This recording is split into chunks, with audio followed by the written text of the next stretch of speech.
झाला तर त्याच्यामधून दुष्परिणाम होतात आणि म्हणून भेसळ मिसळ याच्यातली मिसळ ठीक आहे पण भेसळ नको. आपल्याला काय पाहिजे आणि काय नाही हे ठरवता आलं पाहिजे. आणि युवा पिढीबद्दल मला एक सांगायचं मुद्दाम, मग मी महाराष्ट्र टाइम्सच्या कार्यक्रमाला नुकतीच जाऊन आले. तरुण मुलं मुली जे लिहित आहेत ते त्यांच्या पिढीचं प्रतीक असतं आणि त्यामुळे विद्रोहाची पिढी होती.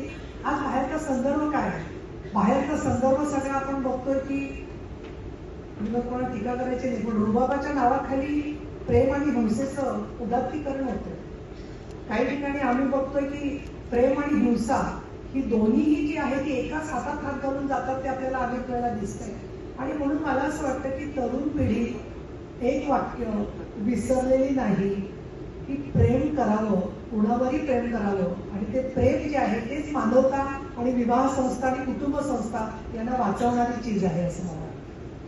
ताई तुम्ही फार छान म्हणाला, प्रेम करावं आणि कुणावरही करावं, परंतु आजच्या तरुणाई